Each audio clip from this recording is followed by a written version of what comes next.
Hello again, gals and ghouls. Welcome to the first installment of Creative Howell-oween. If you're watching this, it's because you have a mutual love for spooky season and all things crafty. Now, Creative Howell-oween is a series in which I will be reading and talking about scary stories and ghost stories that I found on the internet. Whether or not they are real or true is entirely debatable, but the whole point of this is just to have a little bit of fun and share that spooky spirit. For our first story, I'd like to go ahead and kick off the series with my own personal scary story. Now, a little background information on me. I come from a family of 3, so I have 2 brothers. And when I was in the 4th grade, my parents moved us into a whole new house. This house was right next door to my grandmother, and it was completely built from the ground up, so it was not an existing home. This house was the very first time that I was able to have my very own room. Prior to moving into this house, we had a 1-bedroom home, well, actually a 2-bedroom home with a family of 5, and so we moved into this new house, which meant I got my own bedroom. A little more description on my brothers. My older brother and I are 7 years apart, which meant that we did not have a very close relationship growing up. That's since changed as we become adults, but when I was in the 4th grade, when we first moved into this new home, my older brother at this time was, I believe, a senior in high school. If not, he had just graduated high school. But needless to say, he was already starting the adult part of his life. My brother was allotted a lot of freedom at this point in his life because he was, like I mentioned, older, and he did have a lot of friends his age, which meant that his friends were significantly older than myself. My mother, around this time, Lifetime movies were a huge thing. So my mom loved Lifetime movies, which made her very, very cautious. So anytime my brother had friends spend the night, which was ever so often, my mother always instructed me to keep my bedroom door locked. You know, she was very, very wary of any and everyone in my life growing up, which is something I totally understand now as an adult, but at the time it felt it felt a little stifling. But anywho, so the particular evening in question, my brother did have a few friends, I think, spend the night. It might have been at least 2 people. So, like most nights, or every night that he had a sleepover, I locked my door before going into bed. I've always been a bit of a scaredy cat. I do not like to sleep in the dark. I have slept with the nightlight my entire life, and now as a woman in her 30s, that is something that I still do whenever my husband is away for work. So this particular evening, I locked my door, turned on my nightlight. We did not have central air conditioning at the time. We only had a ceiling fan, or I had a ceiling fan and a plug-in fan that I used to keep cool whenever it was warm. So this evening I had locked the door, turned my night light on, ceiling fan was on the highest setting, and I had my plug-in fan. Now, and I'm not sure around what time this happened, but I had definitely fallen asleep, and I woke up to the sound of footsteps shuffling in my bedroom.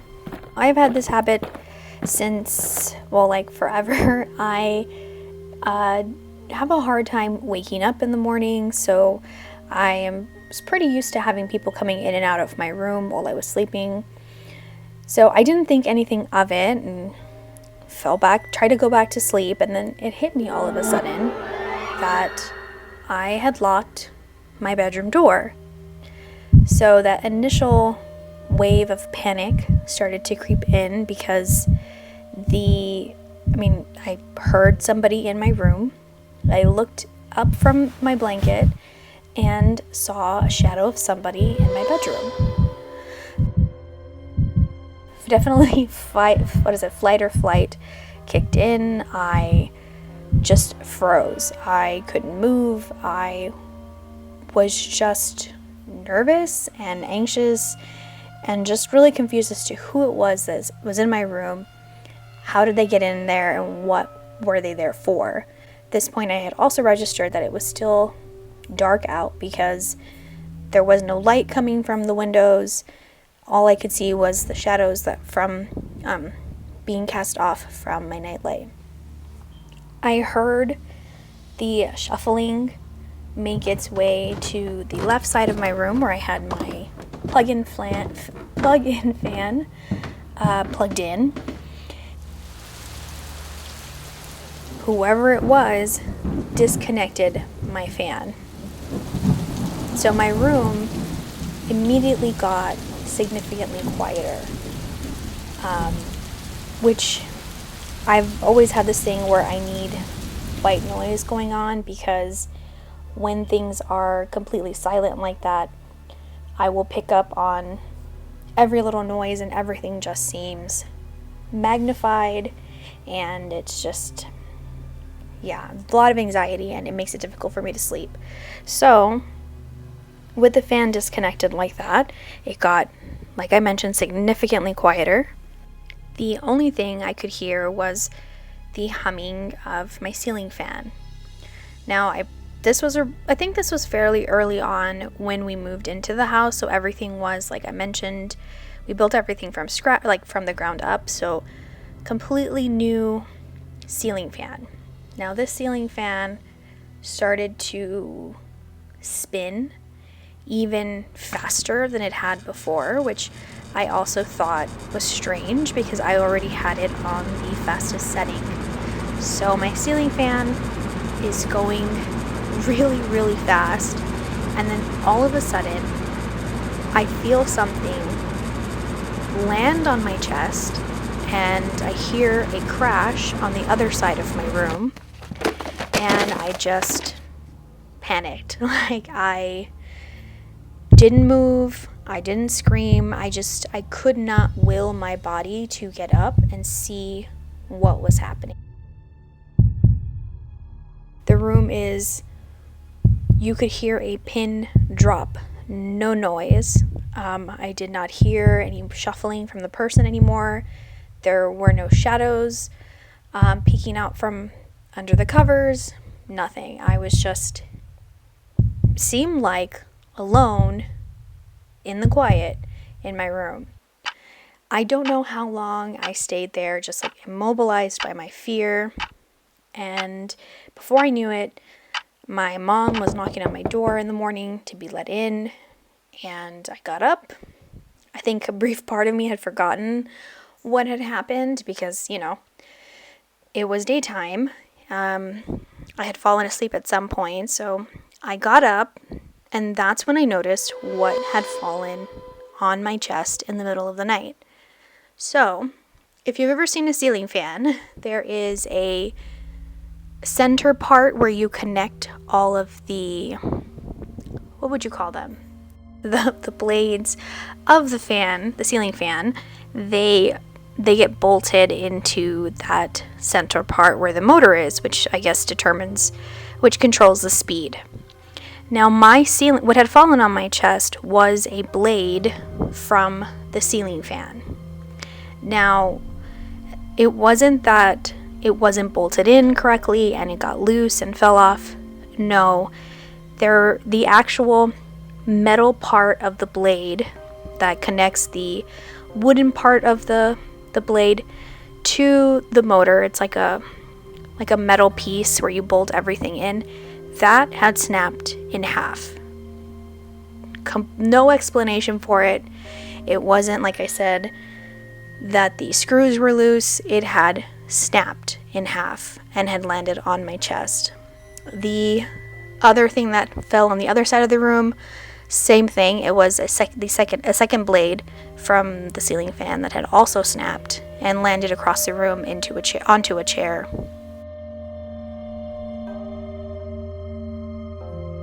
I'm realizing that what happened last night wasn't in my imagination. It actually happened. I get up, I look, my plug-in fan has been disconnected, and my door is still locked. So yeah, I was definitely scared, and I tried to block that out. I didn't talk about it for a while because I felt that if I said it out loud, it would make it more real and give more power to it. So I just tried my best to ignore it. Now, I wish I could say that that was the only thing that happened in that house. There were a few other things, but these other instances and other scenarios happened with other members of my family. The other thing that used to happen very, very frequently, it would happen when my younger brother and I were home alone. Like I mentioned, my older brother, he's significantly older than me, so he was out with friends or out, just living his life, 17, 18 years old. So me and my younger brother, who is 2 years younger than me, we were home alone. Not a whole lot, but more often because, our grandmother lived next door, so our mom would go over and spend some time with my grandma or help her out with things. So me and my brother just stayed at home, and we felt very, very safe because safe neighborhood.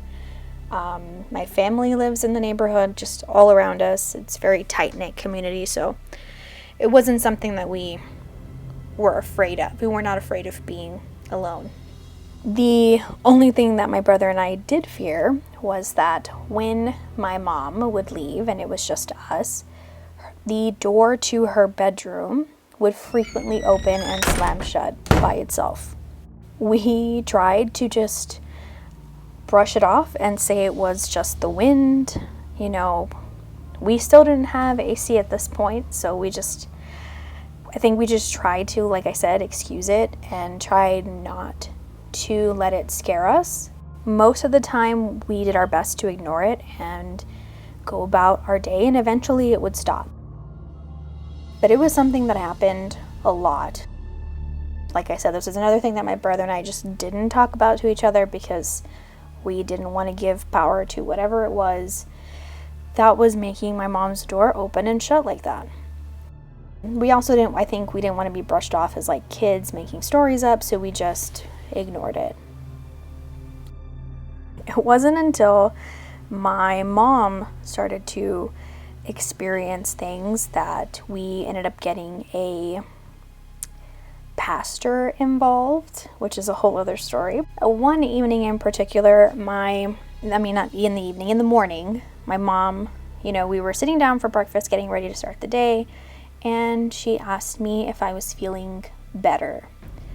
I was really confused at this point because I wasn't sure what she was referring to. I didn't remember being sick or anything, so I was really confused, and I asked her what she meant by that because to my knowledge, I was not ill or hadn't complained about anything lately anyway. My mother got very confused, and she proceeded to tell me that I had gone into her room crying last night, that I had gone into her room crying and that I shook her awake. And my mom, obviously she does not sleep with a nightlight, so it was pitch black for her. All she knew was that she felt someone shake her awake. She heard a girl crying, and she thought it was me. She told this person that I should just go back to bed, that everything was fine, and to not be scared. And she said that person just stopped crying and walked away. She was sure that it was me. It wasn't. At which point we would see a little girl in her room from time to time, just sitting or standing in her room. My mom, I was very scared, I was already sleeping with the nightlight. I was having trouble sleeping alone. Your mind plays tricks on you in the dark, and I was just scared, like really scared. And I didn't want to talk about it because I just had always felt that if you talked about something, it gave it power, and I just didn't want to do that. I didn't want things to get worse. But my mom, I think being a mom, she caught up on all that. So she reached out to a local pastor. And like, this is very, I don't even know, but she reached out to a pastor who came to the house and performed a blessing. He brought oil and sprinkled it in the different rooms, prayed in each room, and it was just, did a little, I guess, cleansing ceremony to help pacify things. Now, I don't know if it worked or not, but I will say that spooky things stopped happening after that. We stopped seeing the little girl in my mom's room. The door in my mom's bedroom stopped slamming shut on its own. I didn't have any experiences in my room after that, and everything just went back to normal, it seemed like. Now, I am kind of in the middle when it comes to believing in ghosts. I think had I not experienced the things that I did when I was younger, I would be a total skeptic. But because I did have these things happen, I experienced them, my family experienced them, I'm kind of in the middle where I feel like it could be a real thing, but I don't necessarily believe every ghost story that I hear or come across. But okay, I guess let me know down below if you are a true believer or a skeptic. Are you in the middle? Do you believe ghosts exist? Do you think that there are rational explanations for things? I'd love to hear what your all's take is on the big debate here, but feel free to let me know down below. Alright guys, with that was the first spooky tale of the season. I hope you guys enjoyed, and if you have a spooky story that you would like me to read or you would like me to share, either anonymously or not, feel free to shoot me an email. It's my YouTube channel at Gmail, so heartmusingswithcrystal@gmail.com. And yeah, I would love to read your submissions. But alright guys, I hope you have a spooky rest of the day. You all have a good one.